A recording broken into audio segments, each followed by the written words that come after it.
من الشيطان الرجيم بسم الله الرحمن الرحيم وصلى الله وسلم وبارك على سيدنا محمد النبي الأمي وعلى آله وأصحابه أجمعين. الحمد لله الذي هدانا لهذا وما كنا لنهتدي لولا أن هدانا الله.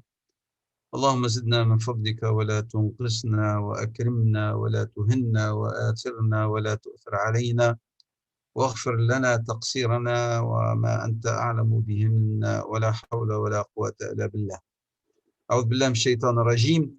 Donc, le chapitre suivant est intitulé Fasl Ta'rif al-Harawi lil-Khushu', chapitre de la définition de l'imam al-Harawi du recueillement, al-Khushu'.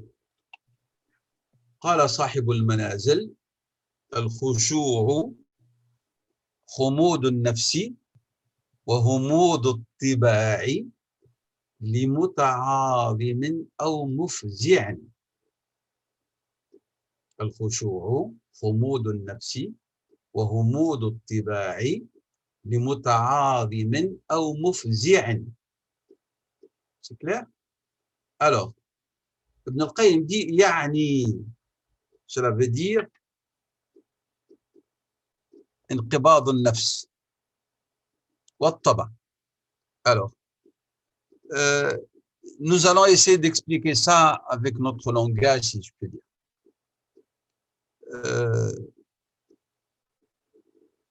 Si chacun d'entre nous essaye de savoir ou de cerner ce qui l'empêche ou se pose comme obstacle devant lui pour réussir le recueillement, pour atteindre ce stade. Eh bien, nous allons tous certainement dire qu'il s'agit de notre nafs et de son caractère, et surtout du caractère de l'âme humaine elle-même, nafs al-insaniya. C'est-à-dire, en vérité, la chose qui se pose comme obstacle le plus grave, le plus éminent devant l'être humain dans son évolution spirituelle, c'est son nafs, c'est son âme. Et toujours, nous reviendrons sans arrêt au rappel de l'invocation de notre prophète sallallahu alayhi wa sallam, wa na'udhu billahi min shururi anfusina. Et c'est pour ça que le prophète sallallahu alayhi wa sallam, on a rapporté, et si je vous le rappelle, je l'avais cité la dernière fois, mais puisque nous sommes au niveau de la définition, je suis obligé d'y revenir. Vous vous rappelez, c'est un beau hadith que je vous ai traduit la dernière fois, ça je me rappelle, que le prophète sallallahu alayhi wa sallam a dit لو أنه كان لأحدكم صاحبا, vous vous rappelez, لو أنه كان لأحدكم صاحبا إن أطعتموه وكسوتموه إن أطعمتموه, si vous le nourrissez bien et vous l'habillez et vous l'honorez, أفضى بكم إلى شر غاية وإن أجعتموه وعريتموه وأهنتموه أفضى بكم إلى أحسن غاية. قالوا بئس الصاحب يا رسول الله. Quel mauvais compagnon, quel mauvais ami.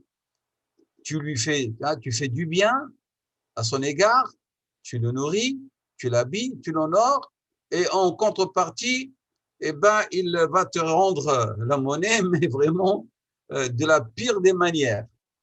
Mais si tu l'affames et tu le dénudes et tu l'humilies, alors il va, en contrepartie, il va te permettre d'atteindre des buts sublimes.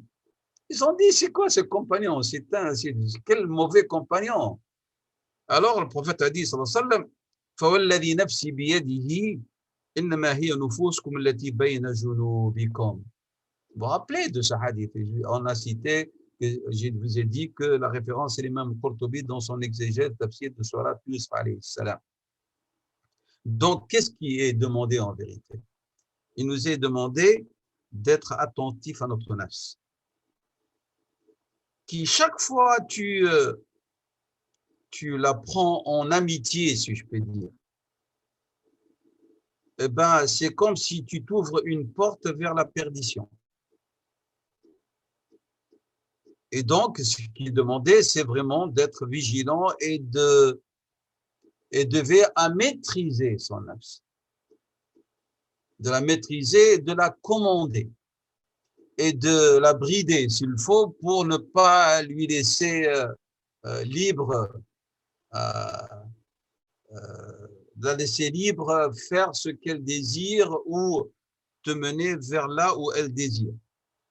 Ibn al-Jawzi, rahimahullah ta'ala, voit qu'en vérité, pour réussir et acquérir le bien, il faut beaucoup d'efforts. Il faut de la mujahada. Ça ne se vient pas seul. Alors qu'en vérité, pour faire le mal et s'accaparer en vérité les conséquences du mal, c'est quelque chose de très facile. Et je me rappelle, j'ai parlé de l'exemple qu'il a cité pour nous expliquer. Il a dit comme l'eau. L'eau, par nature, elle a tendance à couler vers le bas, facilement. Mais lorsque tu tends à le remonter, ben, il te faut beaucoup d'efforts. Et ben, c'est la même chose. Le nafs, c'est comme l'eau. Si tu la laisses suivre ses désirs, eh ben, elle va y aller en toute de facilité et sans aucune difficulté. Mais lorsque tu veux la fléchir et l'obliger à aller vers le bien, alors là, il te faut beaucoup d'efforts parce qu'elle a tendance euh, de suivre avec facilité tout ce qui est désir, tout ce qui est passion. Euh, euh, si vous demandez à quelqu'un d'aller dormir, ben, il va répondre à cette demande parce que Nafs a tendance à aimer le repos. Mais lorsque tu vas lui demander de veiller la nuit ou de se réveiller pour la prière du Fajr à l'heure, alors elle a tendance à trouver ça difficile et il te faut de la mujahada pour prier la prière du Subh. Et c'est pour ça que le prophète sallam l'a considéré comme étant la prière la plus dure, la plus pour les hypocrites. L'imam al-Harawi, rahimahullah, il a dit, donc il a dit al-khushu'u ay khumud al-nafsi. Khumud al-nafsi, c'est-à-dire c'est qu'elle va rentrer dans un état euh, de, de diminution de sensibilité. Donc, de sensibilité par rapport à quoi? Par rapport à ce qui va se poser comme obstacle devant son accession à l'état de recueillement. C'est-à-dire, dans le bien, c'est lorsque elle va pas être active, elle va pas être active, mais elle va s'affaisser, si je peux dire. Hamada, c'est s'affaisser, être dans un état, on va dire, de torpeur.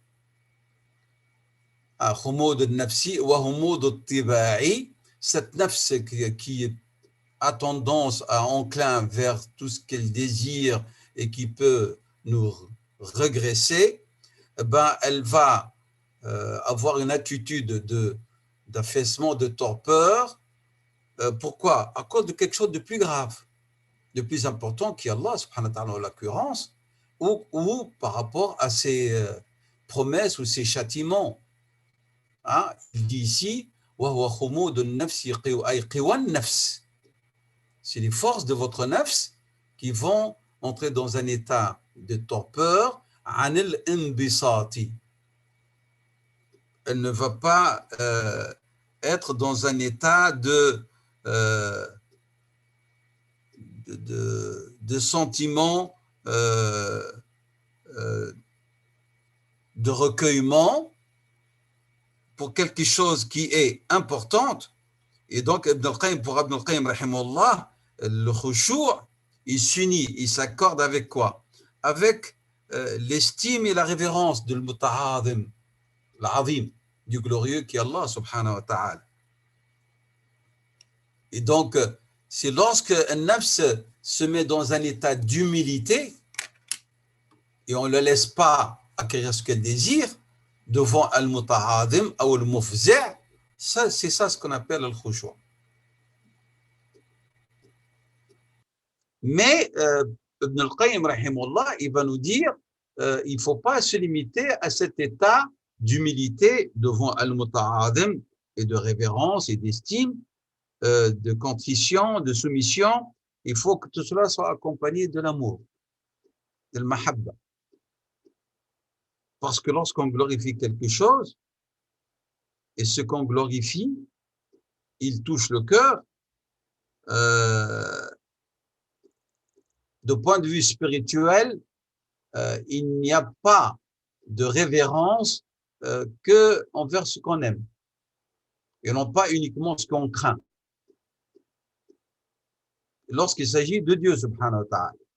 Tout autre que Dieu, lorsque vous le craignez, vous le fuyez, on en a parlé.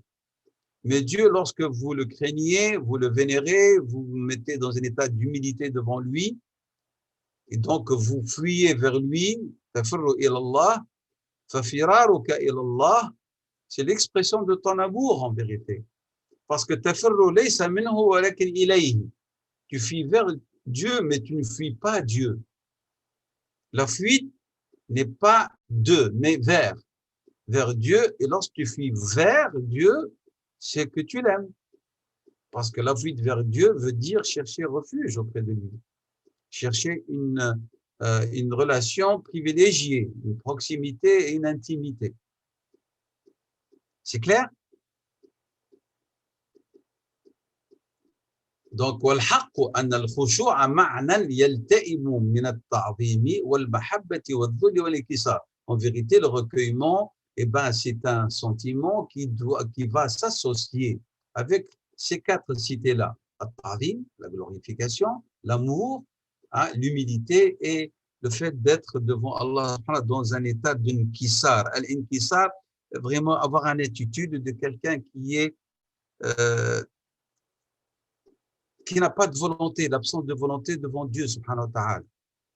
C'est l'expression même de toute la soumission, et c'est ce qu'on en a traduit par la contrition, l'inkisar. C'est clair? Alors, nous passons maintenant au degré du recueillement. Comme l'imam al-Harawi nous expose, rahimahullah ta'ala, قال l'imam al-Harawi, وهو على 3 درجات. الدرجة الأولى التذلل للأمر والاستسلام للحكم والاتضاع لنظر الحق.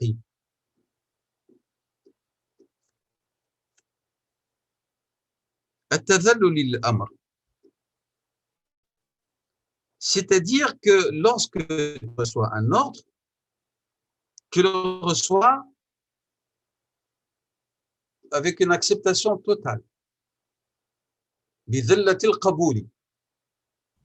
C'est-à-dire, il y a humilité et soumission, mais d'acceptation, pas de je me soumets, mais malgré moi. Non.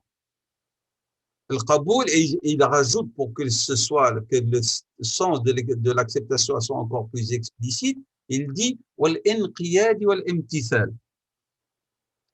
L'inqiyadi, c'est-à-dire tu vas vraiment accepter d'être vraiment commandé par cet ordre avec une conscience, avec conscience.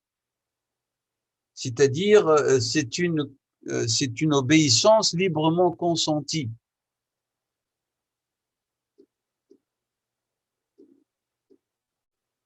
Sans hésitation, que l'expression de ta soumission et de ton acceptation, elle soit conforme à l'intérieur à l'apparence.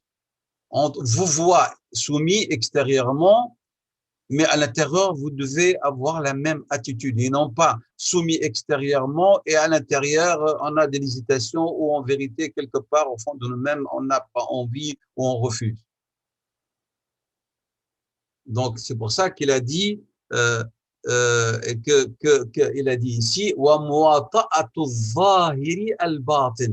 Wata'a, c'est-à-dire conformité entre zahir et le batin. Tout en exprimant votre faiblesse et petitesse et votre dépendance et besoin à cet ordre. Mais en même temps que Dieu subhanahu wa ta'ala vous guide aussi vers cet ordre avant de passer à l'acte. C'est-à-dire, vous exprimez votre dépendance et votre besoin que Dieu vous assiste pour pouvoir être guidé à connaître ce هذا الأمر قبل أن تمر إلى الفعل. Avant de passer à l'acte, tu demandes déjà assistance à Dieu pour qu'il t'aide à comprendre et à saisir cet ordre et à y adhérer, à l'accepter intérieurement et extérieurement. Et puis, à part, tu passes à l'exécution. Ce qu'il dit ici, c'est très profond, le Fayed.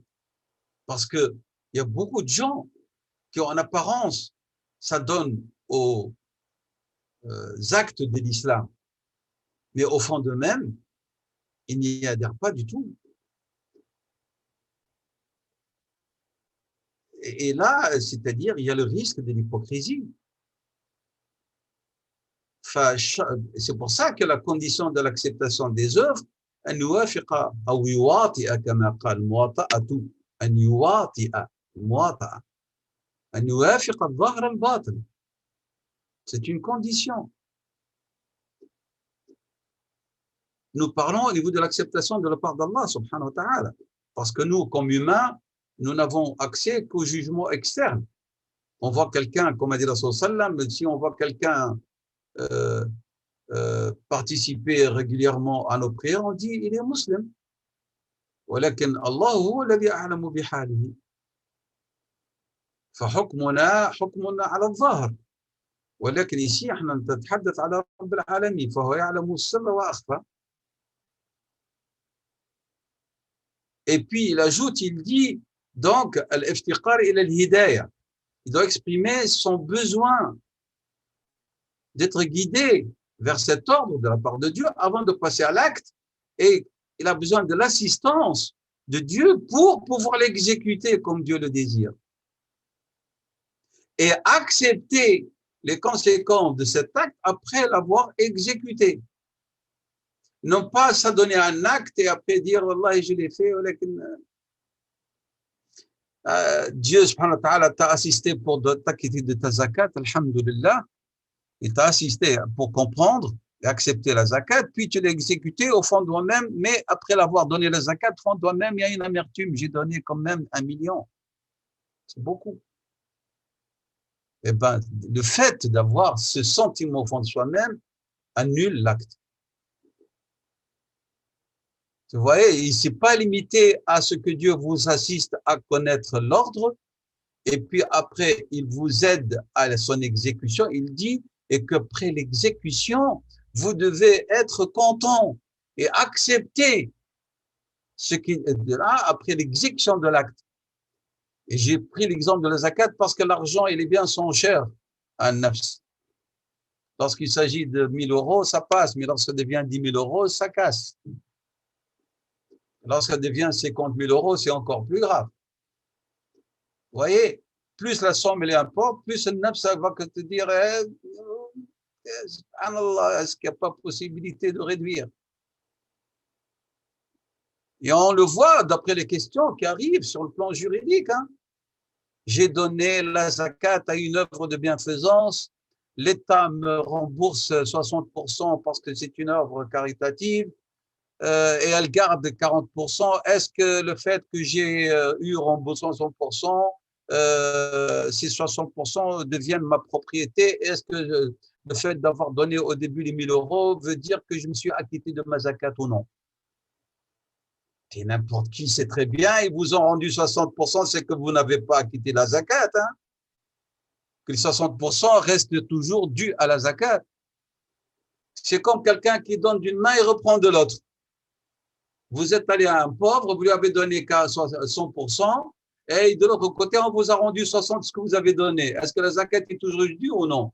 Mais elle est due, subhanallah, n'importe quel musulman qui a une sensibilité claire, c'est très bien que les 60% qui lui ont été rendus, c'est de l'argent de la zakat, c'est pas son argent. Donc, les 60% doivent être de nouveau assujettis à la zakat. Vous voyez comment les gens posent les questions. وقبوله بعد الفعل قبوله بعد الفعل et non pas je cherche comment je vais revenir. Est-ce que c'est clair ce qu'il dit Ibn al-Qayyim ici, dans l'explication, et on nous a donné un exemple pour illustrer. Donc s'il parle, c'est pas qu'il invente des choses de sa tête, Ibn al-Qayyim, parce que c'est du réel et on le voit dans les attitudes des gens. Donc il a mis comme condition, il a dit تلقيه هذا الأمر أن تفعل أو لا تفعل هذا الحكم تلقيه بذلة القبول. Regardez là ici le mot. Il n'a pas dit بالقبول uniquement. ذلة القبول, l'humilité. يا ربي أنا قابله وأنا ضعيف. Parce que ça vient de la part de qui? De المتعاظم de tout à l'heure dont on a parlé ici. العظيم سبحانه وتعالى. بذلة القبول والانقياد. Soumission à l'ordre de celui qui va te dire fais à droite, à gauche. والامتثال, c'est-à-dire l'exécution sans hésitation, sans changer. Et il ne s'arrête pas là, il dit, et attention, الظاهر والباطن doivent accepter tout ça et avoir cette attitude ici, ces attitudes.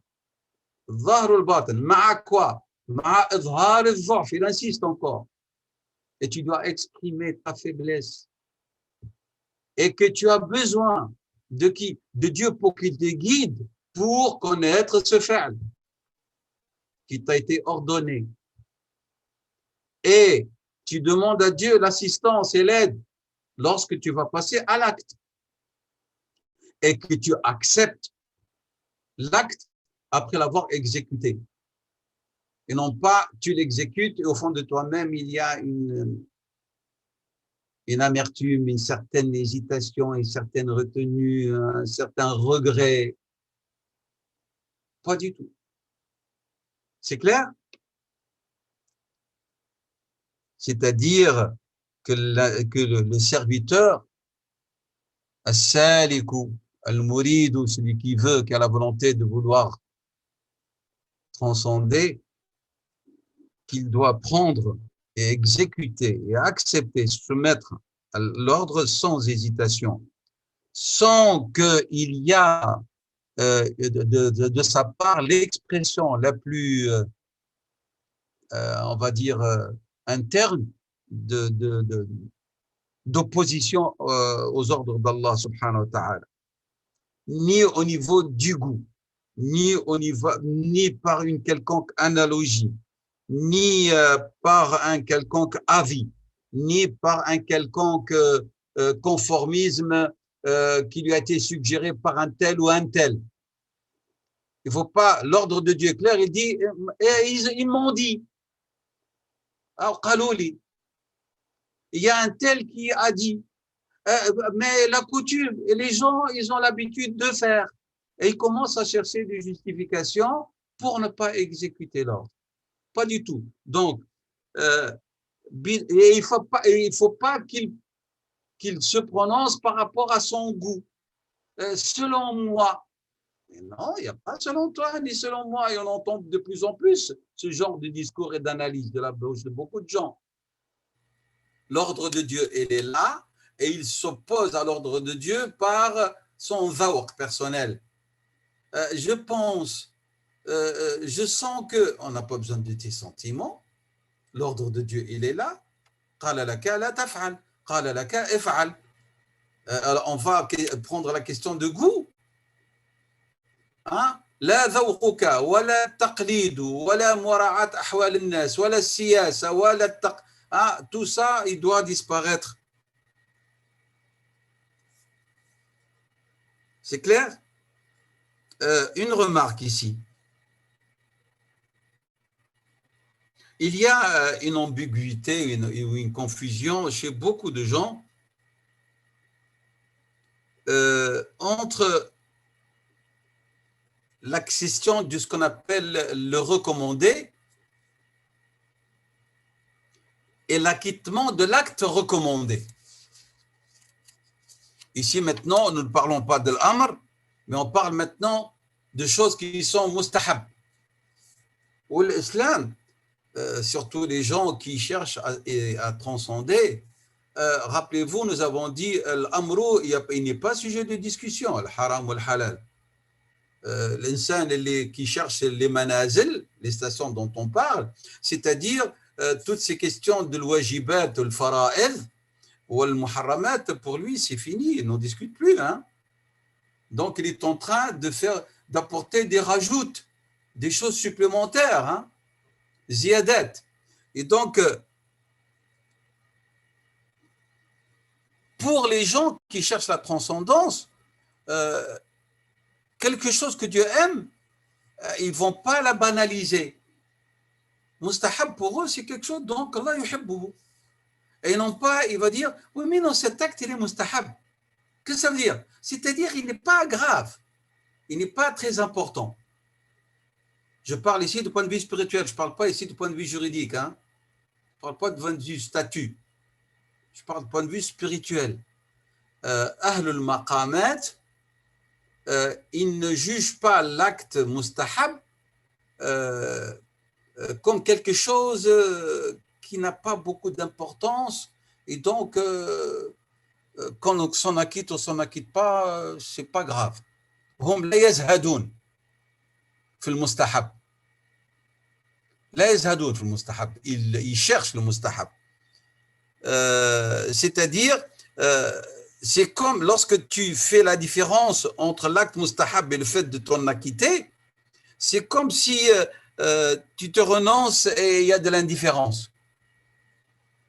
Pour les gens de la spirituelle transcendante, ils ne se comportent jamais de cette manière-là et n'ont pas cette étude de renoncement ou d'indifférence par rapport à l'acte recommandé. Que ce soit, pas au niveau de son statut, ça ils le savent, mais la manière dont il adhère, il y adhère. Il y adhère avec enthousiasme et non pas avec indifférence, fait ou pas fait.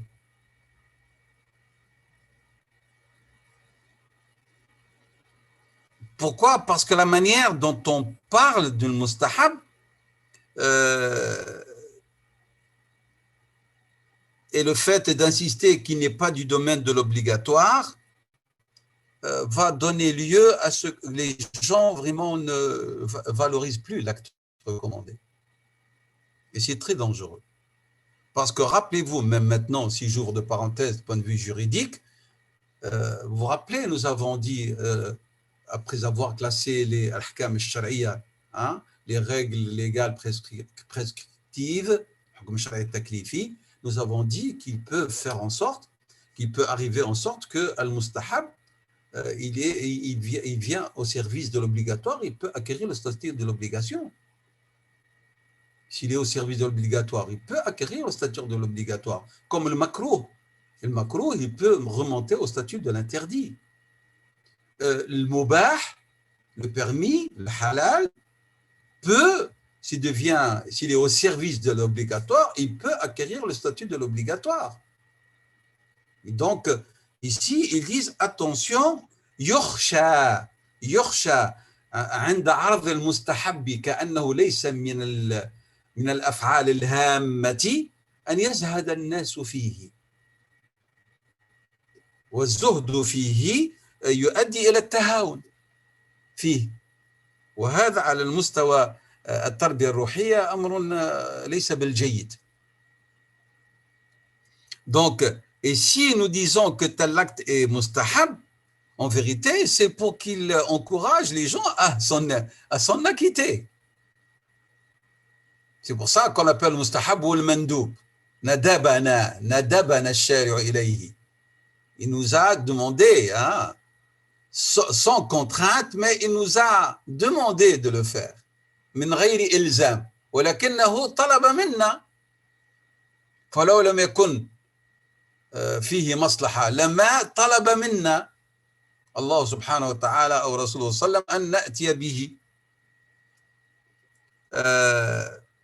فالمستحب en vérité, si vous voulez avoir le courage de le faire sur le plan spirituel, rappelez-vous chaque fois إنه مستحب عند الله.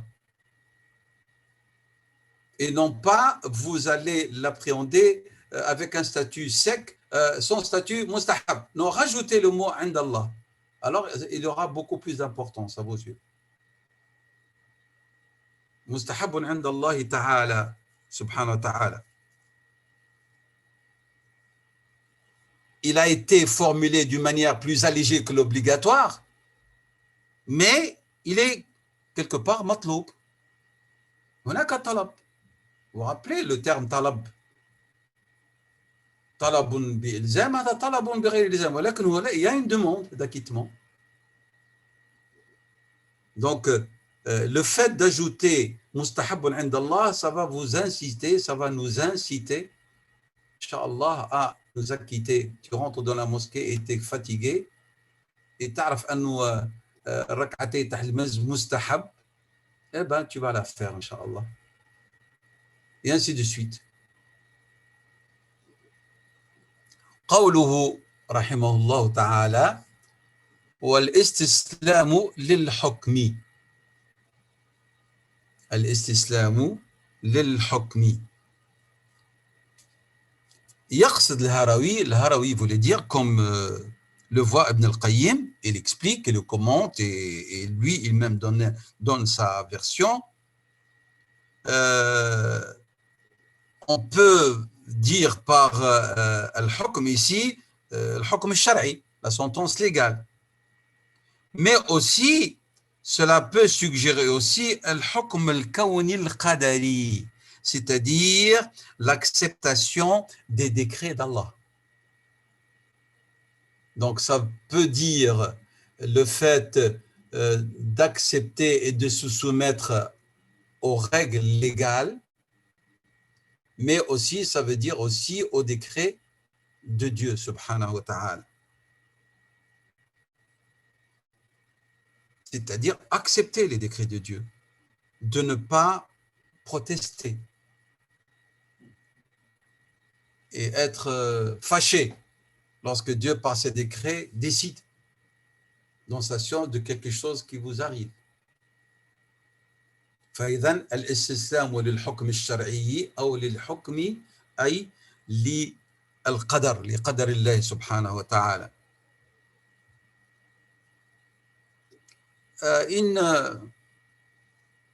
Une subtilité, on va rajouter si vous voulez. Latifa. Vous vous rappelez, je vous ai dit qu'on trouve dans certains livres de sciences islamiques qu'Allah subhanahu wa ta'ala ouvre par sa volonté des compréhensions à des savants pieux, intègres et d'une spiritualité extraordinaire, des connaissances que d'autres ne perçoivent pas. Et alors, parfois, ils mettent ça dans leurs ouvrages sous l'intitulé Latifatun, une subtilité. Et parfois, d'autres, ils lisent ça et jamais ils ne verront cette information. Donc, هذه لطيفة وفائدة شرعية. Premièrement, vous savez très bien que l'argile dont on est issu, la nature de l'argile, c'est as-sukun. As-sukun, c'est-à-dire c'est l'apaisement, la quiétude.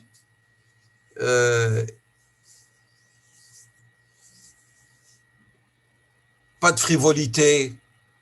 Et le feu, sa nature, c'est qu'elle est en ébullition, l'hayajan. Et at-tin, par sa nature, il sert aussi à peupler la terre. On l'utilise dans les constructions. Et le feu, par sa nature, détruit et brûle la végétation, les récoltes, et détruit tout ce qui est construit. L'argile, dans sa nature, la modestie. Il s'affaisse vers le bas. Le feu, dans sa nature, l'orgueil et l'augmentation vers le haut, le hayajan ou le kibr. Toujours, vous voyez le feu, il monte vers le haut.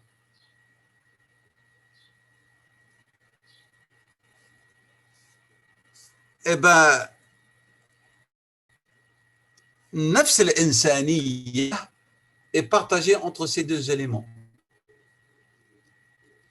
Par sa nature issue de l'argile et par ce hayajan qui est en elle, cette partie du feu qui est en elle. Et donc, le recueillement, en vérité, qu'est-ce qu'il fait? Le recueillement, il va essayer de donner plus d'importance à cette nature argileuse de l'être humain et de diminuer de ce hayajan, de cette bédition, de cette partie de nafs qui est issue du feu. C'est ça le khushu', en vérité. C'est ça le recueillement. C'est clair? Et je rappelle ce que nous avions dit au début et ce que Ibn Qayyim nous a dit, et il est apporté comme correction, que beaucoup de gens, pour eux, le recueillement, c'est le recueillement de la prière. Et là, on parle de recueillement de nafs, c'est encore plus large, plus important. Est-ce que vous avez compris cette remarque? En vérité, ce que Ibn Qayyim veut nous dire, c'est-à-dire, en vérité, le recueillement, c'est de ramener la nature humaine à ce qui a le mieux, ce qui est le mieux en elle.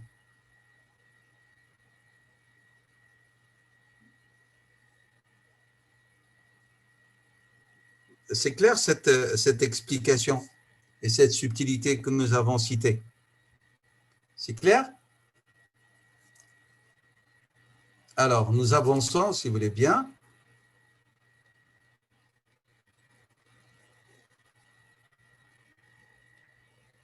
قوله الاتضاع لنظر الحق الاتضاع لنظر الحق. Avant d'expliquer cette phrase, qui est toujours en rapport avec le premier degré du recueillement, nous sommes d'accord? درجة الأولى للخشوع. Nous allons essayer d'expliquer le terme اتضع, le verbe اتضع.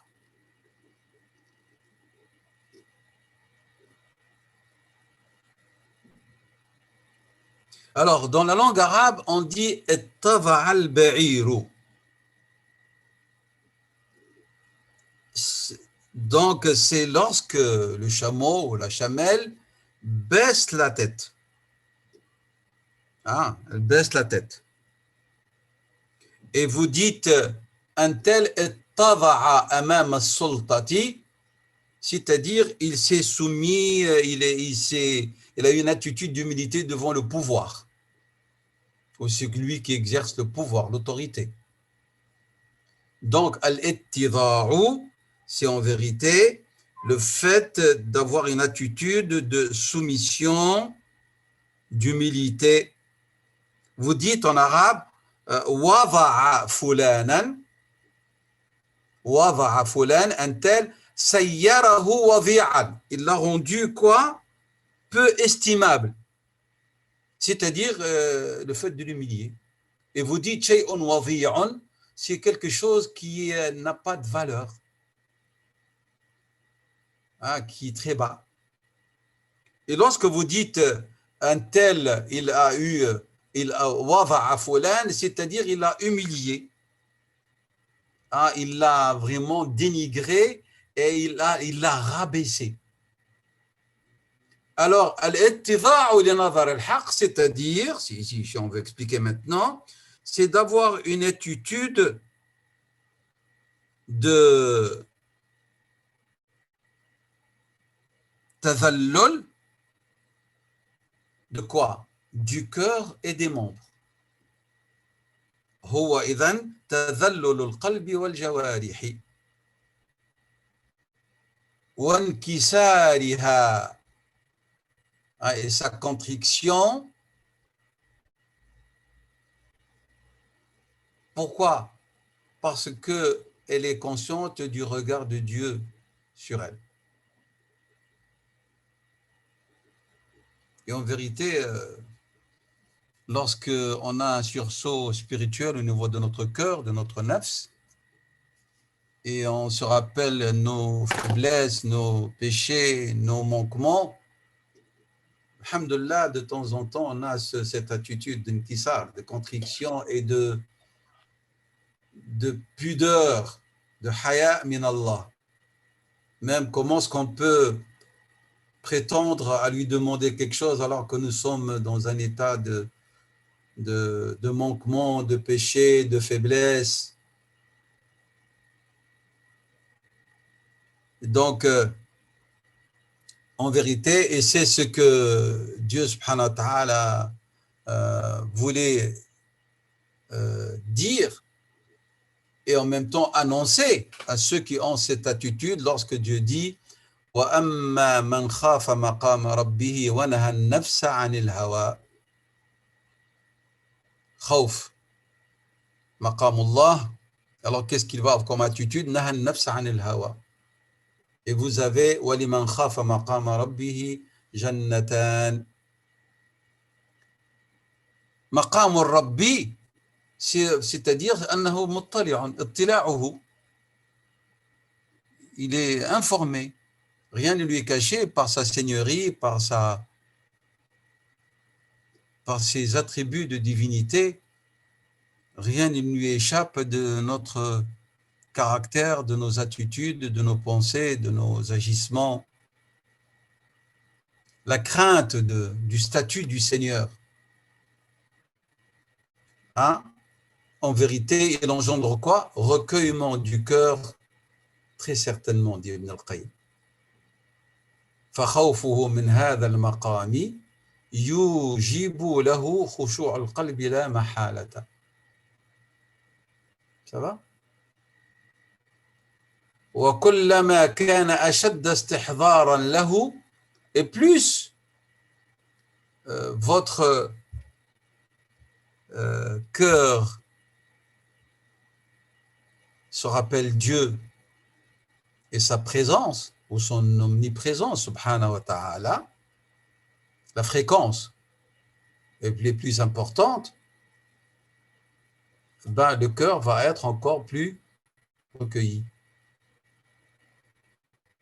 وإنما يفارق القلب, cet état va quitter le cœur quand? إذا غفل عن اطلاع الله عليه, lorsque le cœur oublie que Dieu ne le perd pas de vue et qu'il est d'une façon omniprésente sous le regard d'Allah subhanahu wa ta'ala.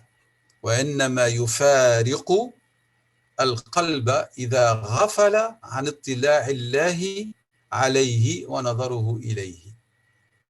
Est-ce que c'est clair ça, ce passage?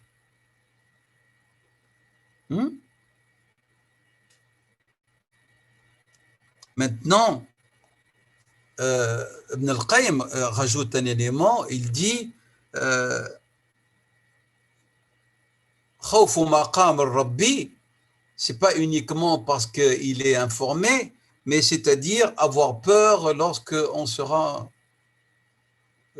tenu et ramené devant lui pour le jugement.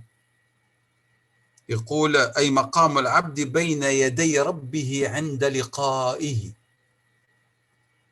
وأما من خاف مقام ربه يخاف مقام ربه مخاف. يخاف ce que Dieu représente, subhanahu wa ta'ala, le majestueux, mais en même temps, le lieu, il va se tenir devant Dieu quand?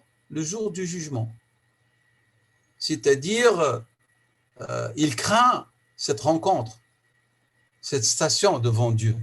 Eh bien, celui qui craint cette station, cette rencontre, qu'elle ne soit pas ou qu'elle ne se déroule pas dans le meilleur des situations, celui-là, Dieu lui accordera, subhanahu wa ta'ala, lui a promis Jannatani. Voilà, ça c'est pour le premier degré du recueillement. Je préfère, il me reste 5 minutes, m'arrêter pour commencer après la pause, le deuxième degré, mais je profite puisque c'est votre droit, vous avez 5 minutes. Si vous avez une question, on peut arrêter l'enregistrement là maintenant.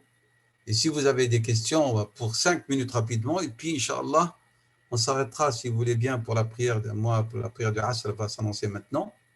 Et on reprendra après la prière. Mais si vous avez une quelconque question ou quelque chose qui n'est pas encore mieux peut-être explicité, je vous écoute. Wallahu a'lam. Wa sallallahu wa sallam wa barak ala sayyidina Muhammad wa ala alihi wa sahbihi ajma'in. Tafaddalu. من الشيطان الرجيم بسم الله الرحمن الرحيم وصلى الله وسلم وبارك على سيدنا محمد وعلى آله وأصحابه أجمعين الحمد لله الذي هدانا لهذا وما كنا لنهتدي لولا أن هدانا الله الدرجة الثانية من الخشوع قال رحمه الله تعالى الدرجة الثانية ترقب آفات النفس والعمل ورؤية فضل كل ذلك ورؤية فضل كل ذي فضل عليك وتنسم نسيم الفناء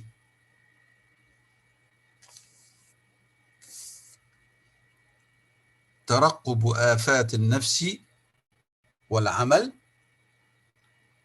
ورؤية فضل كل ذي فضل عليك وتنسم نسيم الفناء قال ابن القيم رحمه الله تعالى يريد بقوله ترقب آفات النفس والعمل, c'est-à-dire il dit que la personne, lorsque elle se remet en question et elle passe en revue ses défauts, les défauts de son nafs, et les défauts aussi, les manquements au niveau de son œuvre.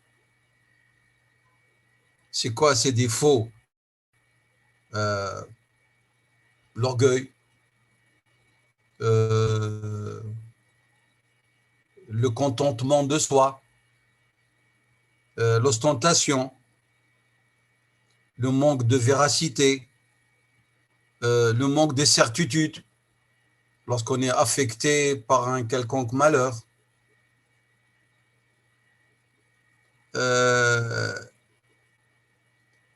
Donc, tu sens qu'il y a un problème au niveau de ton nafs et de tes œuvres. Tu sens qu'il y a des défauts au niveau de ton nafs et de tes œuvres.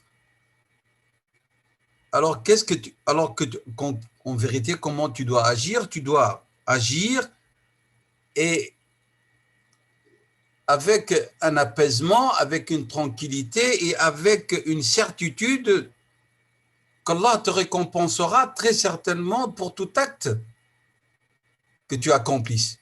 C'est-à-dire, أن تأتي بالعمل وأنت مستيقن بالأجر الذي في العمل. Il ne faut pas que tu doutes. Lorsque tu t'acquittes d'un acte, il faut que tu te libères des manquements, des défauts de ton nafs au niveau de l'acte. Et parmi les manquements et parmi les défauts, c'est qu'il y a parfois un manque de certitude ou qu'il y a ces maladies qu'on a citées. Donc, فَإِنَّهُ يَجْعَلُ الْقَلْبَ خَاشِعًا, lorsque tu passes en revue et tu mets sous le regard critique, on va dire, tes défauts et tes manquements au niveau de ton nafs et de ton acte, ceci va donner à quoi? Va donner plus au cœur, plus de recueillement au cœur. Il dit ici très certainement voilà de quel manquement il s'agit, de quel défaut il s'agit. Hein, parfois, elle est éparpillée. وعدم تجرد الباعث عن الهوى النفساني. التجرد ici, rappelez-vous, le tajarrud, lorsqu'on parle de tajarrud dans l'action, c'est-à-dire l'exclusivité de l'acte qui doit être adressé et voué à Allah subhanahu wa ta'ala. Alors que nous tombons dans l'erreur, dans le péché, de quoi? Que notre acte, il y a un tashtit de notre intention. D'un côté, on le fait pour Dieu, mais d'un autre côté, on le fait pour nous, parce que, hein, par gloire, pour que les gens disent du bien. Alors qu'en vérité, il faut qu'il y ait exclusivité au niveau de l'agir et de la cause pour laquelle on agit. Alors, on va la spolier, on va la décharger, notre nafs, on va libérer de quoi? De l'hawa, de notre nafs, lors de l'acquittement d'un acte.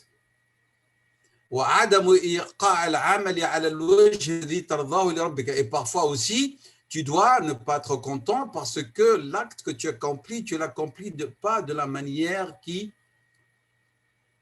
réellement te semble, elle va satisfaire Allah subhanahu wa ta'ala. Et tout autre défaut dont il peut dire de nafs ou de mufsidat, ou de ce qui peut altérer ou annuler l'acte. Hein? Alors il dit ici, hunaka hawa khafi. Alors le hawa khafi, le désir caché de ton nafs, prend plusieurs formes. Par exemple, on écoute un savant qui nous explique quelque chose de la religion et nous allons faire en sorte que l'on va comprendre son discours comme cela nous plaît à nous. On ne va pas faire l'effort de comprendre ce qu'il dit et ce que Dieu attend de nous. Mais ça nous jri ma yaquluhu ala hawa anfusina, pour se trouver des excuses, pour se trouver des échappatoires. Hada, par exemple, au lieu que al-ba'ithu soit ridallah, huwa al-hawa al-nafsani. C'est clair? Il peut, par exemple, le savant dire quelque chose qui est juste, et toi, tu vas essayer d'en faire comme s'il a dit quelque chose de faux, parce que ça ne correspond pas à quelque chose à laquelle tu t'attends et qui peut satisfaire quelque chose de personnel. C'est-à-dire, d'une façon résumée, عدم إيقاع العمل على الوجه الذي يرضاه الله تعالى. C'est ce que ça veut dire. Si on résume cette première partie. C'est-à-dire, chaque fois que l'être humain porte un regard sur ses défauts et sur les causes qui peuvent annuler ses actes, ses œuvres, cela va le pousser plus, va l'amener plus à être plus recueilli au niveau de son cœur, plus humble, à reconnaître sa faiblesse et à fuir vers Allah subhanahu wa ta'ala. Parce que s'il y a un quelconque dérèglement, on va dire, au niveau de notre nafs, cela va affecter l'amal, cela va affecter votre œuvre, même s'il s'agit d'une œuvre pieuse. Cela peut l'affecter d'une manière cachée, khafi, d'une manière implicite, ne serait-ce que uniquement, par exemple, le danger du contentement qui peut engendrer égoïsme et orgueil. Donc, ça veut dire quoi? Ça veut dire être toujours en état de vigilance. À quoi? À ce que l'amal soit toujours mujarradun ila Allah ta'ala wa adamu tajarrud al-ba'ithi. Donc, le danger, c'est adamu tajarrud, l'absence de l'exclusivité, de ce qui est derrière cet acte que tu as initié. Et donc, veillez à ne pas, à ce que votre niya ne soit pas une niya partagée entre différents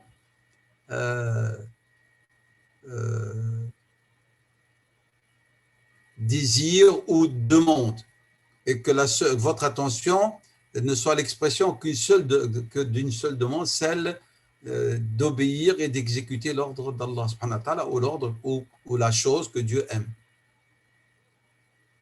Donc, ça, c'est pour ce qui est de ce point, parce que l'ibada, ici, je ne parle pas de l'acte cultuel, je parle de la dévotion d'une façon générale. Hein, les actes de dévotion. L'ibada, faïdatuha, c'est quoi son utilité? Son utilité, c'est qu'elle doit mener vers le recueillement, vers la soumission, vers la modestie. Si cette ibada va donner lieu à son opposé, au lieu qu'elle donne lieu à al-khushu', al-khudu', al-tadhallul, al-tawadha, mais elle va donner quoi? Lieu à al-riya, al-ujb, al-kibr. Bah, c'est la catastrophe. Hein? Donc, il y a eu un khalal, il y a un problème là-dedans. Dans ton nafs, qui au lieu de tirer profit de sa ibada pour être plus humble et plus soumise à Dieu, c'est le contraire qui en résulte. C'est clair qu'il y a un défaut. C'est clair qu'il y a un dérèglement quelque part là-dedans. تفهمنا ولا لا؟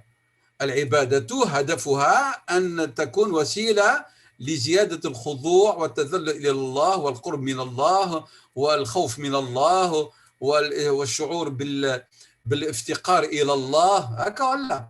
C'est ça le but de العبادة. فإذا كان العبادة ستؤدي إلى عكسها، إلى ضدها، وهو أن الإنسان يشعر بالعجب وبالرياء وبالغرور وبالكبر، فإذا هناك خلل، ولذلك لابد من معالجته. C'est ça ce qu'il voulait dire.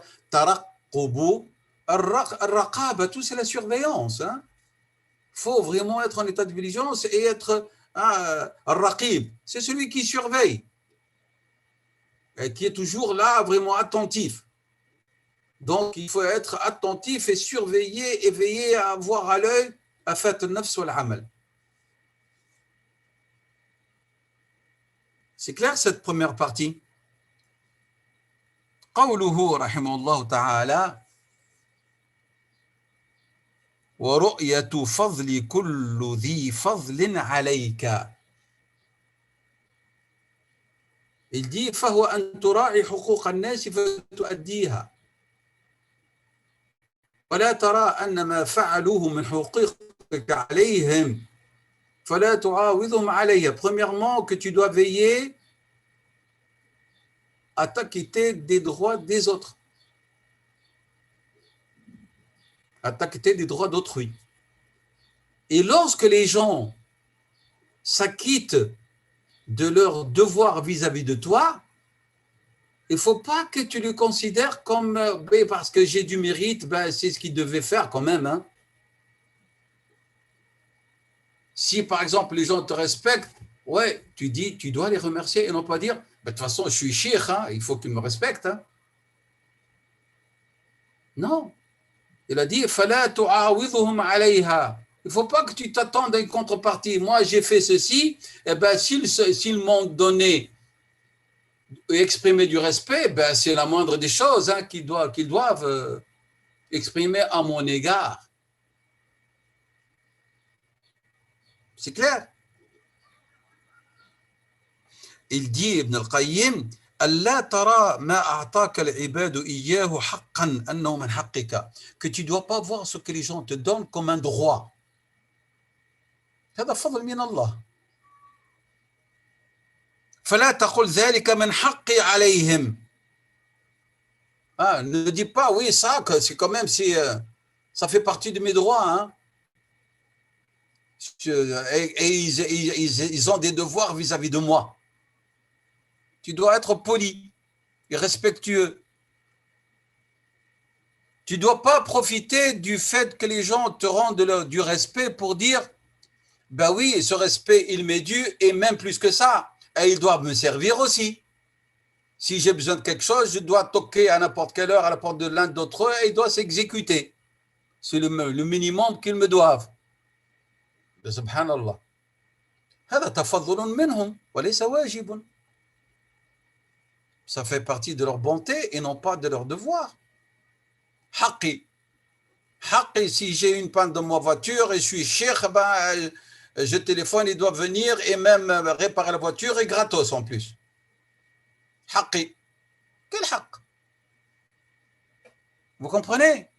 Donc, il dit, Ibn al-Qayyim, rahimahullah, tu dois considérer quand même que ce que les gens font, ils le font pas parce qu'il y a un devoir et non pas parce que tu as le droit à ça. Tu ne dois pas avoir cette attitude-là. منصور بن المعتمر كان من الصالحين يقول إذا قدم إلي رجل كوب ماء فكأنما دق ضلع من أضلاعي. Lorsque quelqu'un me rend un verre me tend un verre d'eau, c'est comme si vraiment il a cogné une de mes côtes. C'est-à-dire, je sens vraiment comme... il ne le sent pas comme une faveur, il me dit vraiment, c'est comme si je me sens plus redevable encore envers lui. Et il n'a pas dit, oui, parce que je suis un tel. C'est le moindre des choses qu'il me tende un verre d'eau. Il dit, إذا مد لي كوب ماء فكأنما دق vraiment, c'est cogné avec une pierre. L'une de mes côtes. Pour dire vraiment, c'est comme s'il m'a cogné très fort.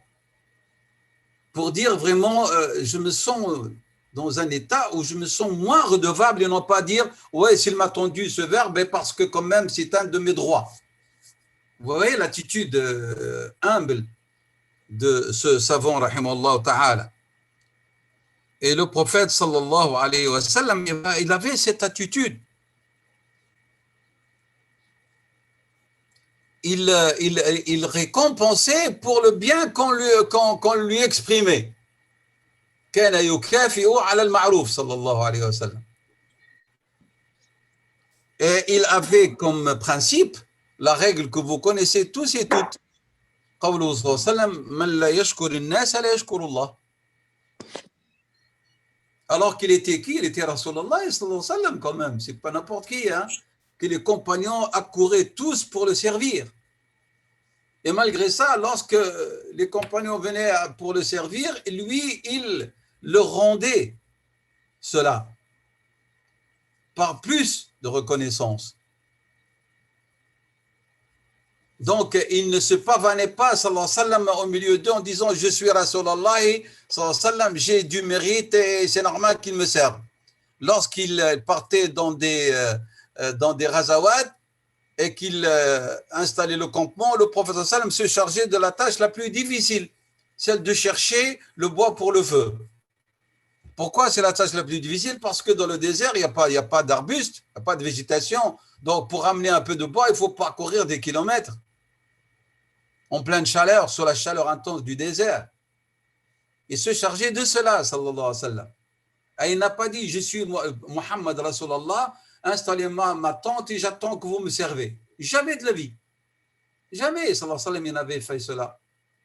Lors de la construction de la mosquée, il participait et il transportait du lourd, sallallahu alayhi wa sallam.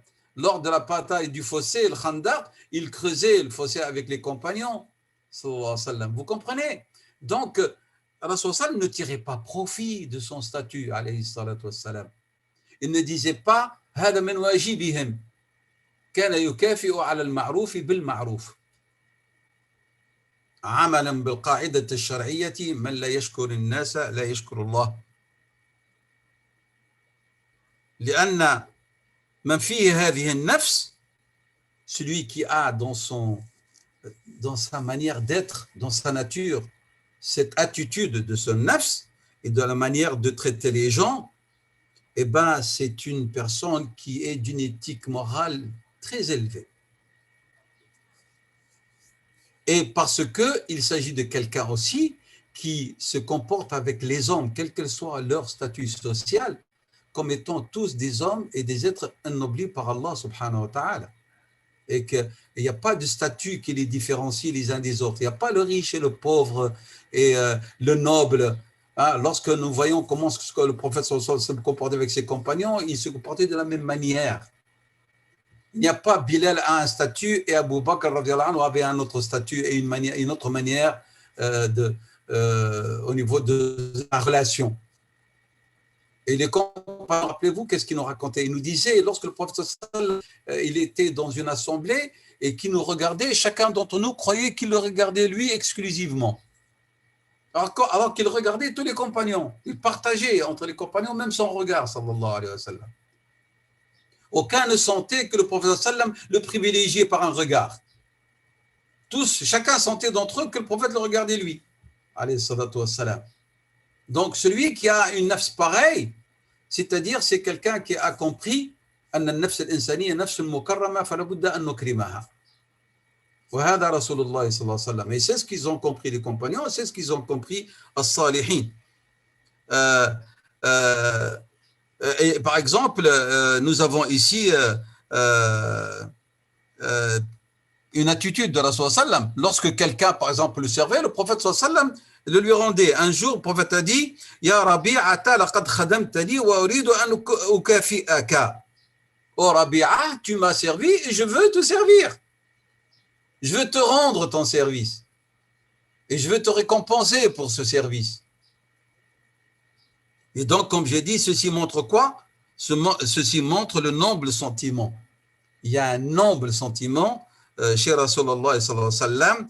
Il y a vraiment quelque chose d'extraordinaire chez Rasulullah sallallahu alayhi wa sallam. Et c'est ce que Ibn al-Qayyim explique à travers la définition de l'imam al-Harawi, que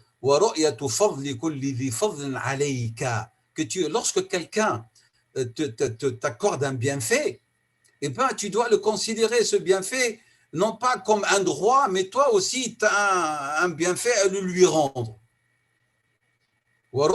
C'est-à-dire que tu donnes de l'égard à ce bienfait que les gens l'ont, ou que ces personnes, ou que cette personne a accompli à ton égard. Ibn Taymiyyah, rahimahullah ta'ala, et comme vous le savez, l'imam Ibn Qayyim ne cesse toujours de se référer à son maître, rahimahumullah, فيقول وسمعت شيخ الإسلام ابن تيمية تقدس الله روحه يقول العارف لا يرى له على أحد حقا. Celui qui connaît Dieu réellement, il ne voit pas qu'il a de droit sur quiconque. Il n'a aucun droit sur quiconque. Même qu'il voit plus, il voit qu'il a des devoirs envers tous. Hein? Et non pas parce qu'il a un quelconque mérite, statut, ilm, je sais pas quoi, cela va l'utiliser comme un témoignage pour dire bah ouais, ben c'est normal que les gens me respectent et m'honorent. Non. Pour cela, ce genre de arif billah, la yu'atibu. Il ne va pas avoir l'attitude de quelqu'un qui va en vouloir aux gens, les réprimander. Il ne va pas demander, il ne va pas réclamer. Il ne va pas faire du marchandage. Tu m'as fait, je t'ai fait. Et il n'a pas, ou je t'ai donné telle chose, alors tu me dois en contrepartie telle chose, ou telle attitude. On parle ici au niveau des attitudes, hein, des sentiments et tout. Il dit al-arifu, il dit billah, la yara lahu ala ahadin haqqan. Il ne se voit pas avoir des droits de la part de quiconque. Wala yashhadu lahu ala ghayri fadl. Et pour lui, il n'y a rien qui témoigne de ses mérites par rapport aux autres. Lidhalika, alors la conséquence du fait qu'il est arrivé à avoir cette nafs purifiée de la sorte, fahuwa la yu'atib. Il ne faut pas venir te réprimander, oui, quand même, vous aurez dû faire ceci envers moi et vous aurez. Non, la yu'atib, wa la yutaribu, il ne réclame rien. Wa la yudharibu, il ne va pas demander de contrepartie, du tout, du tout. Ça va? Et lorsqu'il fait quelque chose, il le fait pour qui? pour Allah subhanahu wa ta'ala. Il ne s'attend pas. La nuridu minkum jaza'an wa la shukura. C'est clair ce passage, est-ce que vous l'avez bien compris, s'il vous plaît? نعم. ابن قدامة المقدسي رحمه الله قال: لو أن معلما علم طلابه لكان حق الطلاب عليه أكبر من حقه عليهم. Si un instituteur, un enseignant, enseigne à ses étudiants une quelconque connaissance, le droit de ses étudiants sur lui est toujours plus grand et plus important que ses droits à lui à leur égard. C'est ce que disait Ibn Qudama. C'est-à-dire, هو يعلمهم وحقهم عليه أكبر من حقه عليهم. هكذا كان يرى أهل العلم. Je répète: لو أن معلما علم طلابه لكان حق الطلاب عليه أكبر من حقه عليهم. Ah, c'est des gens qui avaient une autre nafs. Pourquoi? Parce que nos prédécesseurs pieux, rahimahumullah, salaf salih, ils considéraient que la responsabilité de l'enseignant est plus importante et plus grave que le droit de l'enseignant qui est celui du respect et de la retenue, etc. Pourquoi? Parce qu'ils disent aussi, l'étudiant, il t'a donné sa raison et son cœur. Et tu es en train de lui transmettre et de lui inculquer des choses. Si elles sont mauvaises, ben tu en assumes encore la responsabilité doublement. لأن الطالب وهبك عقله وقلبه. Et toi, qu'est-ce que tu lui as donné? أعطيته علمك فقط. فهو أعطاك أكثر. Et donc, ton impact sur lui est très grave. D'où ta responsabilité multipliée en vérité, celle de l'enseignant. Et ceci n'a pas de prix. Tu participes activement à influencer son savoir, sa manière d'être, ses connaissances, ses sentiments. Donc ta responsabilité est plus importante. فأنت المعلم مسؤوليتك أكبر من الطالب. فالطالب له عليك فضلا وهو أنه منحك عقله وقلبه.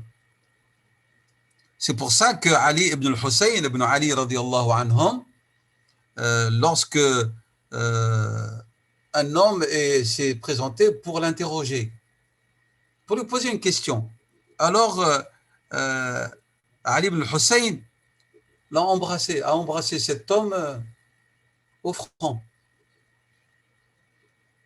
Rajul est venu poser des questions et Ali ibn al-Hussein ibn Ali, donc c'est le petit-fils de Sayyidina Ali radiallahu anhu, a embrassé cet homme. Pourquoi? قال إنه يحمل لي وعني حسناتي يلقاني بها يوم القيامة. Il dit parce que cet homme m'a honoré. Il يحمل عني quoi? حسناتي. Ce que je lui transmets, c'est des hasanat. Et c'est lui, en portant ce savoir, en l'exécutant, en le transmettant, il est en train de multiplier mes hasanat, que j'espère rencontrer au jugement dernier. C'est pour ça que je l'ai embrassé. Donc, lorsque les gens lui ont posé la question, pourquoi est-ce que cet honneur que tu exprimes ainsi à cet homme qui est venu pour te poser une question? قال إنه يحمل لي وعني حسناتي يلقاني بها يوم القيامة. Donc, le mérite, pas pour celui qui pose la question, il dit, le mérite, c'est pour à celui qui a posé la question et qui m'a permis de lui transmettre un savoir qui va, j'espère, m'être utile devant Dieu au jugement dernier. Ben, c'est cette compréhension-là, lorsque tu l'acquiers, va te faire oublier les mérites de ton nefs sur la création. Et tu vas considérer que la création a du mérite sur toi.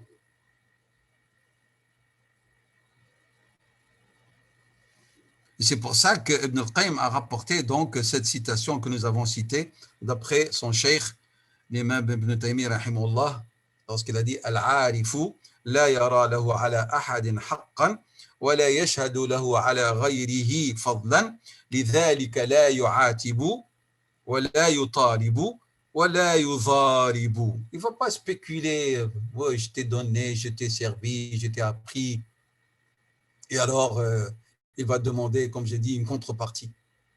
Non. Et il ne va pas faire des réclamations. Et il ne va pas ni blâmer, ni réprimander les gens parce que, soi-disant, ils m'ont manqué.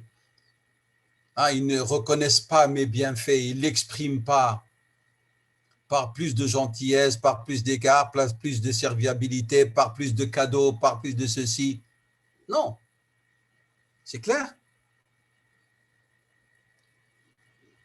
قوله رحمه الله وأما تنسم نسيم الفناء. Toujours, nous expliquons le deuxième degré, des degrés de cette station qui est le recueillement al-khushu'.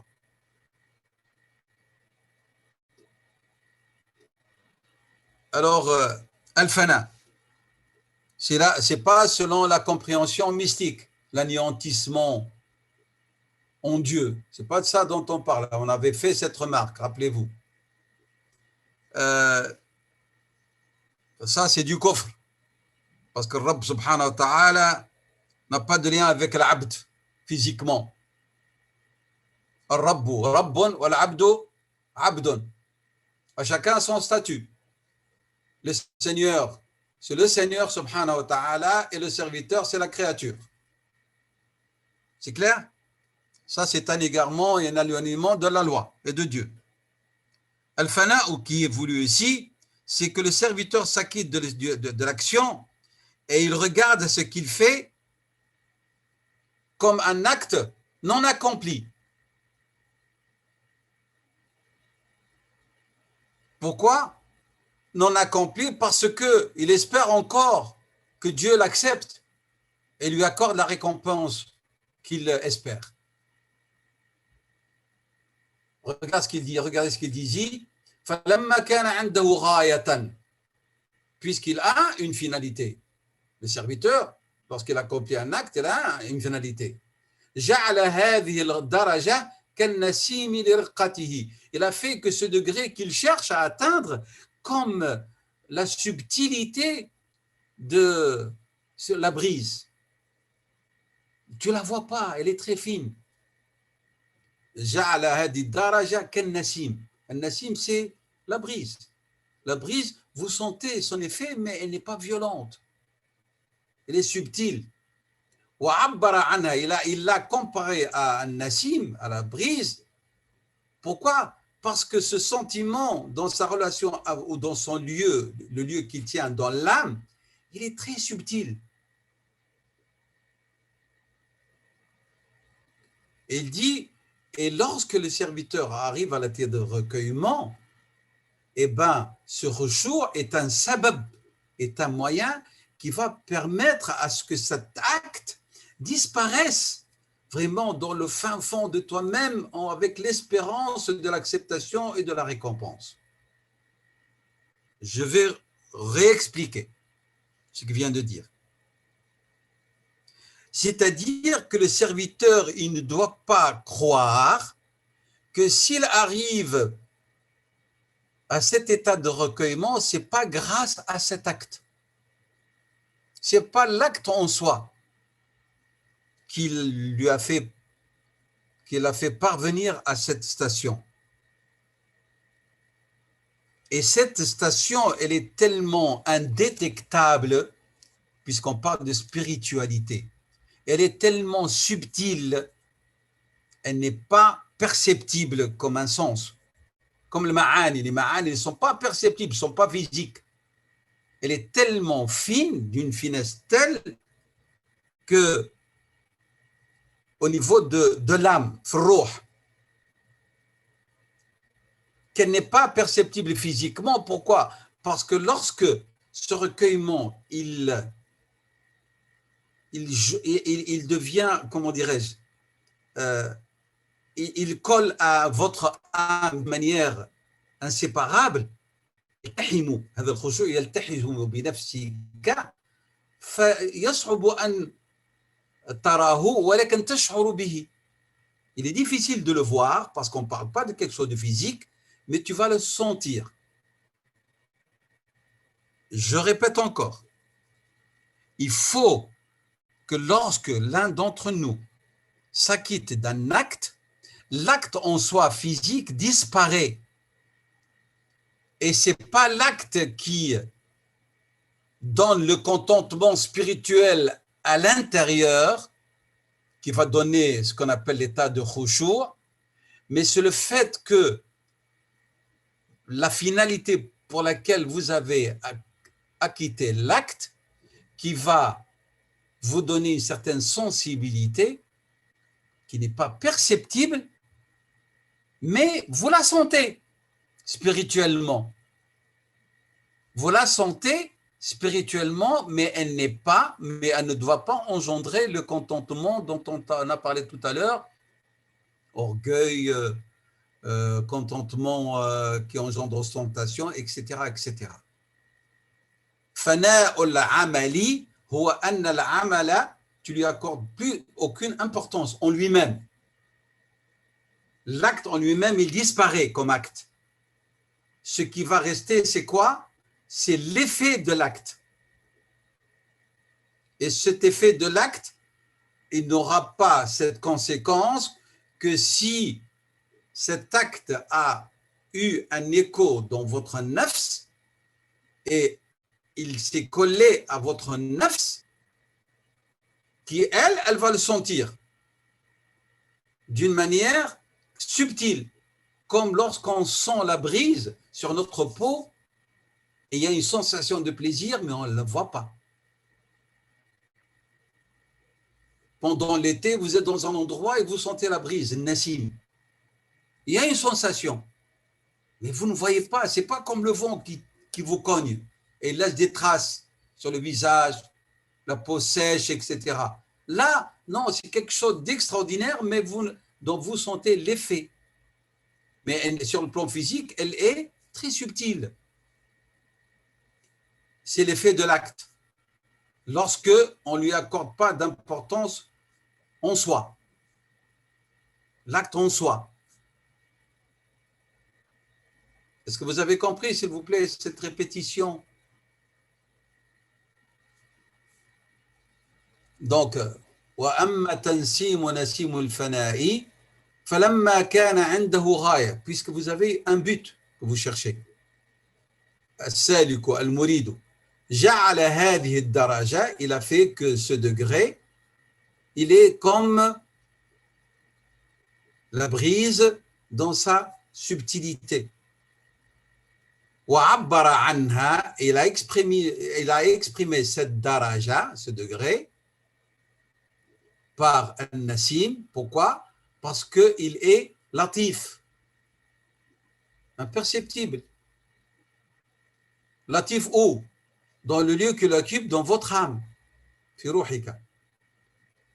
Et lorsque la personne atteint ce degré, eh ben, il va être bien tashabbuth, vraiment enraciné, et il y a un attachement, wala rayba, et sans nul doute, al-khushu' est une cause qui donne lieu à cet anéantissement de l'acte. C'est-à-dire, nous avons dit l'anéantissement, c'est que vous ne regardez pas ce que vous faites, mais vous regardez l'acte pour qui vous le faites, c'est-à-dire pour Dieu. فأنت لا تنظر إلى العمل ولكن تنظر إلى من تقوم بهذا العمل. Tu regardes à celui pour qui tu adresses cet acte pieux, espérant sa récompense. فهو يفنى, il va anéantir, c'est-à-dire il ne va pas accorder d'importance à l'acte lui-même, mais il va accorder de l'importance à celui pour qui il a accompli l'acte, et il ne va pas accorder de l'importance à l'acte, mais il va accorder de l'importance à celui qui l'a assisté à accomplir cet acte, qui est Allah subhanahu wa ta'ala. C'est-à-dire, en vérité, ce genre de serviteur, il ne regarde pas lorsqu'il fait l'acte, son acte et il s'y plaît, mais il regarde pour qui il fait l'acte. Comme Sayyida Hafsa, je crois, lorsqu'elle, celle qu'on appelait Tib, ou Sayyida Zainab, épouse de Rasul sallam, lorsqu'elle donnait un dirham ou comme aumône, elle le parfumait. Et lorsqu'on lui a posé la question, elle a dit, lorsque je mets ce dirham dans la main du pauvre, moi je ne la mets pas dans la main du pauvre, je le mets dans la main de Dieu. Vous voyez, elle a dépassé la main du pauvre pour penser à Dieu. C'est ça ce que ça veut dire. Al-amal, il est anéanti en lui, tu ne lui accordes pas d'importance. Tu vas accorder l'importance pour qui tu accomplis l'acte. Wal-khushu'u, qui veut dire l'humilité, la soumission, la modestie. Vous vous rappelez les définitions qu'on a données? Qala huwa sababun la mahalata, sans nul doute, qui va vous permettre d'avoir cette attitude, de ne pas regarder l'acte, mais de regarder pour qui vous faites l'acte, c'est-à-dire Rabb al-Alamin subhanahu wa ta'ala. C'est clair? C'est une manière pour dire que cette manière d'appréhender les actes pieux, cette manière d'appréhender les actes pieux que vous accomplissez, va faire en sorte que va vous aider à garder votre humilité, à ne pas tomber dans l'orgueil et dans l'ostentation. Parce qu'il y a des gens qui tombent dans l'ostentation parce qu'ils font des bonnes œuvres. Et ça peut leur remonter dans la tête pour se considérer, masha'Allah. Alors, lorsque tu dis, moi je le fais pour Allah, et pour Allah, tu n'as pas de mérite, hein, parce que حقوقه فضل عليك عظيما وكان فضل الله عليك عظيما. Les bienfaits de Dieu sur toi sont grands et immenses. Alors, lorsque هو صاحب الفضل العظيم et tu accomplis une œuvre de bienfaisance, est-ce que tu as du mérite par rapport à Dieu? Mérite. Vous voyez ce qu'il veut dire?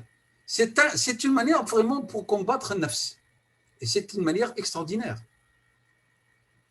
Lorsque vous faites une bonne œuvre, vous dites pour Dieu, et Dieu a plus de mérite et d'égards et de bienfaits à mon égard. Donc, quel est le mérite que j'ai? Rien du tout. Le mérite revient à Dieu qui m'a assisté à faire cet acte. Donc, al-fadlu kulluhu lillah. Et c'est ce que disent les gens qui savent. On le dit, cette formule, mais est-ce qu'on le dit avec connaissance?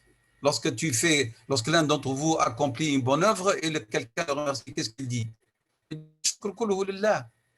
Nous la disons comme formule, mais est-ce que vous avez compris maintenant le sens réel de cette phrase?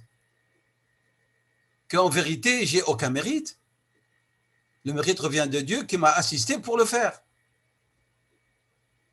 Et donc, alhamdulillah, alladhi waffaqani, wa laysa shukru li ana, fala tashkuruni, washkuru Allah. Et si demain l'individu vient vous remercier, vous lui dites non, avec certitude. Shukru lillah, laysa li. Et même vous pouvez le réprimander, il ne faut pas que tu me remercies, remercie Dieu.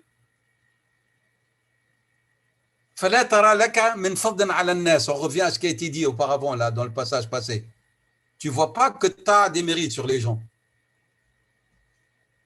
Mais non, en vérité, حقوقهم عليك أكثر كالأستاذ على مع طلبته كالعالم مع من يعلمهم et ainsi de suite كفضل الوالدين. C'est pas parce que tu envoies une petite pension à tes parents que tu t'es acquitté de ton devoir. Pas du tout. Et c'est ce que c'est Abdullah ibn Omar avait dit à l'homme qui lui a posé la question alors qu'il faisait le tour du tawaf en portant sa mère sur son dos. Et c'est Abdullah était adossé au mur de la Kaaba. Est-ce que je lui ai rendu son dû? Il lui dit, ce que tu fais ne vaut pas une seule Contraction. contraction. Hein. C'est clair. Donc, tu n'as pas de mérite. Si nous gardons cette manière d'être dans tout ce que nous faisons, nous allons tous être humbles. Et il y aura plus d'égard des uns envers les autres que ce que nous voyons actuellement. Les gens ne veulent plus faire des bonnes œuvres en attendant les reconnaissances et les remerciements des gens. Alors, ils ont cessé de faire le bien. Et c'est très grave. Alors que nous faisons le bien parce que Dieu nous l'a demandé, parce qu'il est bien. Et non pas, on le fait parce qu'on doit s'attendre à ce que les gens nous remercient. Oui, on a toujours, je rends visite, toujours je demande des nouvelles, toujours je fais ceci et personne ne me dit Barakallahu fik. Il doit être heureux. Allah subhanahu wa ta'ala waffaqaka wa faddalaka. Il t'a donné une préférence sur beaucoup d'autres gens. Vous vous rappelez le hadith de Rasulullah sallam parmi les bienfaits de Dieu, c'est que Dieu te rend an yastakhdimaka Allahu, que Dieu t'utilise pour servir sa religion, pour servir les hommes. Je n'ai pas dit que tu deviens une lavette, je n'ai pas dit ça. Mais lorsque Dieu te donne la capacité pour être au service de sa religion et au service des hommes, dans le sens que Dieu aime, bah ça fait partie des bienfaits de Dieu sur toi. Parce qu'en vérité, quelle est la valeur de notre vie si ce ne sont pas nos actes? Ce sont les actes qui donnent sens à notre vie, nos actes bien sûr de bonté et de bien, pour ce qu'on appelle dans notre religion salihat, qui donnent sens à notre vie, mais ces salihat, pour qu'elles soient des salihat agréées, elles doivent être vouées exclusivement à Allah subhanahu wa ta'ala et remercier celui qui t'a assisté pour les accomplir et ne pas s'attendre aux gens et les faire par égard au regard des gens. Sinon, tu y perds. Et ça, c'est une daraja kabira wa huwa tanassu min asim al-fana. فلا تنظروا إلى أفعالك ولكن تنظروا إلى من تقوم بتلك الأفعال وهو الله سبحانه وتعالى وتنظروا إلى الله الذي وفقك لتلك الأفعال فتحمده أن وفقك ولا تترقب من الناس شكرا وحمدا. J'espère que maintenant c'est clair cette deuxième partie, dernière partie du deuxième degré. Voilà, pour que vous digérez tout cela au niveau de votre cœur, de votre esprit et de votre intellect. Inch'Allah, je m'arrête à ce deuxième degré. Et si Allah subhanahu wa ta'ala nous accorde longue vie, la prochaine fois, si Dieu le veut, nous commencerons le troisième degré. وهو قوله رحمه الله تعالى الدرجة الثالثة حفظ الحرمة عند المكاشفة وتصفية الوقت من مراءاة الخلق وتجريد رؤية الفضل. Inch'Allah, la prochaine fois, nous verrons, mais bien sûr, comme d'habitude, j'espère, on peut toujours espérer, Inch'Allah, que vous jeterez quand même un petit coup d'œil à l'ouvrage et vous essayez de décortiquer ces petites phrases. Ne venez pas comme ça pour découvrir uniquement, Inch'Allah. Vous avez une quinzaine maintenant, vous n'avez pas d'excuses. Quinzaine. Avant, c'était chaque dimanche qu'on avait le cours, maintenant, le séminaire. Maintenant, c'est chaque quinzaine. Donc, vous avez 15 jours pour, ne serait-ce qu'une demi-heure, ouvrir et voir qu'est-ce qu'il voulait dire par حفظ الحرمة عند المكاشفة وتصفية الوقت من مراءاة الخلق. Je l'espère. وليتمنى يوصل إن شاء الله. والله أعلم وصلى الله وسلم وبارك على سيدنا محمد وعلى آله وصحبه وسلم.